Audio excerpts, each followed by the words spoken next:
क्योंकि आप समय समय पर हमारी जो पेंशनर्स की मांगे हैं वो सरकार के सामने तो उठाते ही है हमारे आपके माध्यम से, और इसके अलावा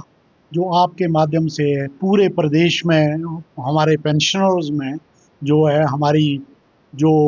डे टू डे एक्टिविटी है या जो भी कोई मेन हमारी जो डिमांड होती है सबके सामने रखते हैं कि स्टेट की कार्यकारिणी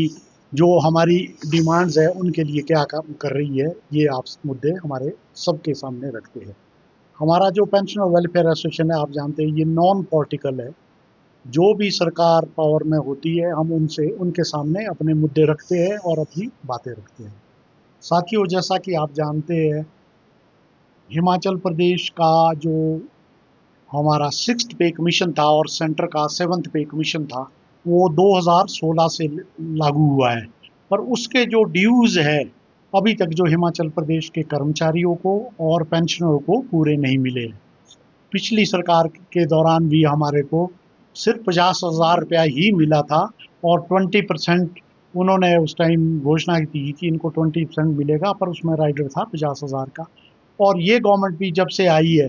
कुछ डीए की 2 किश्तें हैं वो उन्होंने दी है, पर उसका एरियर भी अभी पेंडिंग पड़ा हुआ है। और इसके अलावा हमारा 11% डीए जो अभी ड्यू हो गया, जो हम सेंटर से पीछे चल रहे हैं। और जहाँ तक एरियर की बात है 6th पे कमीशन की, खास करके पेंशनर्स की एक जो कैटेगरी है वो 2016 के बाद के जो पेंशनर रिटायर हुए हैं और जनवरी 22 तक के हैं, इनका बहुत सारा पैसा सरकार के पास पेंडिंग पड़ा है। क्योंकि जो 22 के बाद पेंशनर रिटायर हुए उनको सब मिल रहा है, जो 22 जुलाई अगस्त के बाद या 23 में जो 24 में जो हुए उनको पूरा मिल चुका है। पर वही पेंशनर जो 2016 और जनवरी 22 तक के बीच के हैं उनका तकरीबन एक 8-8 10-10 लाख एवरेज है और कईयों का तो 15-15-20 लाख पेंडिंग है। हम समय समय पर सरकार से ये गुहार लगा रहे हैं कि आप जो है इन पेंशनरों का जो ड्यू है वो दे दिया जाए। हमने पिछले साल धरना प्रदर्शन किया। 20 सितंबर की बात करूं तो पूरे हिमाचल प्रदेश में हर जिले में हमने धरना प्रदर्शन किया और हमारे जितने भी जिलाधीश महोदय थे पूरे प्रदेश में उनके माध्यम से सीएम साहब को ज्ञापन भेजा। और उसके बाद हमने ये भी कोशिश की कि जो कांग्रेस के एमएलए और मिनिस्टर है उनको भी ज्ञापन दिए जाए। पर इस कड़ी में जो बाकी लोग थे हमने बड़ी कोशिश की थी हमारे कि हम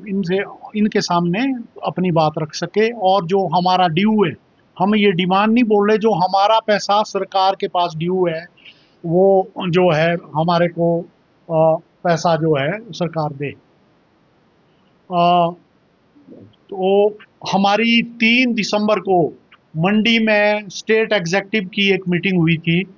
और उसमें हमने ये फैसला किया था अगर माननीय मुख्यमंत्री हमारे को बातचीत के लिए नहीं बुलाते तो हम सड़कों पर उतरेंगे और विधानसभा के दौरान हम धरना प्रदर्शन भी कर सकते हैं।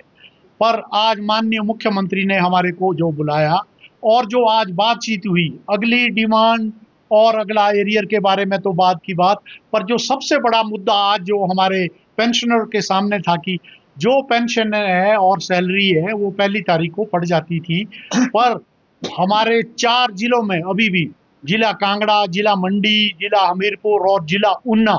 4 जिलों के पेंशनर को अभी तक भी पेंशन नहीं पड़ी है। और हमने आज ये जो मेन है माननीय मुख्यमंत्री जी से ये मुद्दा उठाया कि आगे की बात तो जो पेंशनर के जो डिमांड है, जो बाकी मुद्दे हैं वो उसके लिए तो हम ये बोलते हैं कि जो आने वाला जो बजट है वो आप उनमें दें। पर वो आज जो मेन मुद्दा है कि हमारे जो प्रदेश के पूरे पेंशनर है, 4 जिलों के जो पेंशनर है उनको तो इस महीने पेंशन भी नहीं पड़ी।